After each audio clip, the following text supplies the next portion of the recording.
relógio comparador, sistema inglês.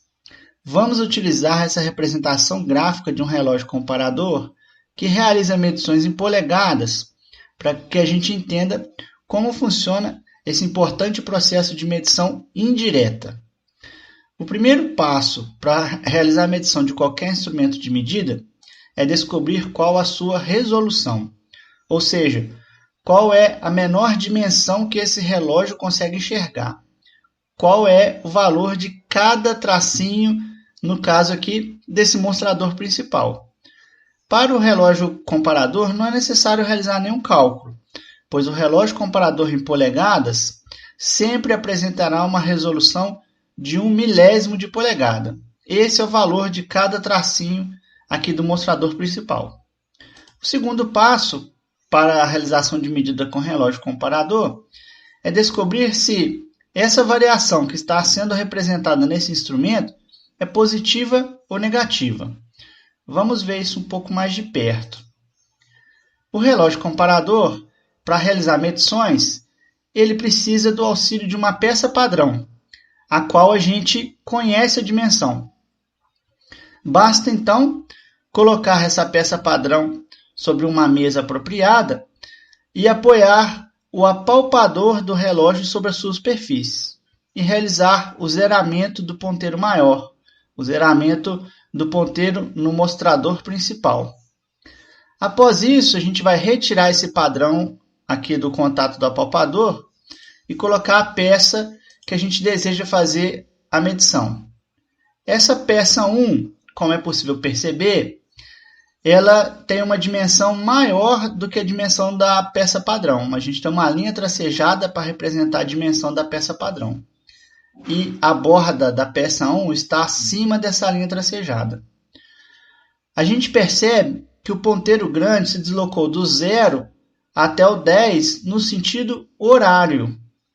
Toda vez, então, que esse ponteiro grande se desloca no sentido horário, a variação da medida é positiva, uma vez que a nossa peça está maior do que a peça padrão.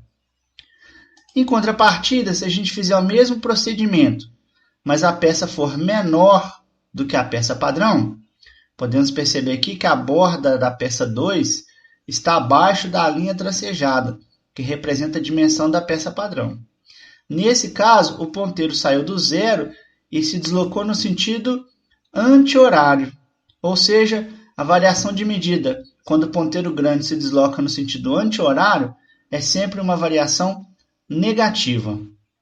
Agora a gente precisa observar no nosso exemplo se a gente vai ter uma variação positiva ou negativa. No nosso exemplo, o ponteiro grande saiu do 0 e se deslocou no sentido horário. Sempre que o deslocamento acontece no sentido horário, quer dizer que a gente tem uma variação positiva da medida. Ou seja, a peça que hipoteticamente está sendo medida por esse instrumento é maior, tem a dimensão maior do que a peça padrão. O terceiro passo consiste apenas em verificar qual é essa dimensão observada através do movimento do ponteiro maior.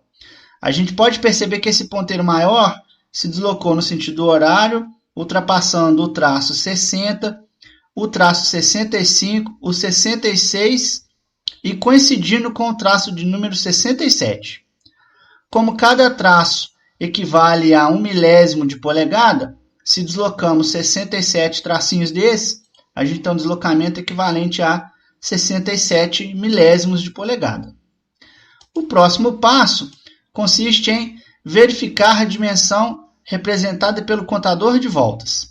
Aqui vale duas observações. A primeira é, sempre que o ponteiro grande se desloca no sentido horário, o ponteiro pequeno se desloca no sentido anti-horário.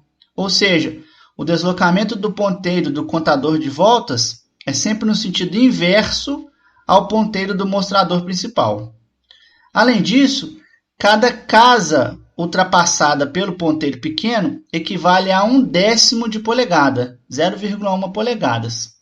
No nosso exemplo, o ponteiro pequeno saiu do 0, se deslocando nesse sentido até ultrapassar a quinta casa. Logo, Como ultrapassamos 5 casas inteiras, a dimensão representada pelo contador de voltas é 0,5 polegadas, 5 décimos de polegada. No quinto e último passo, basta juntar todas essas informações.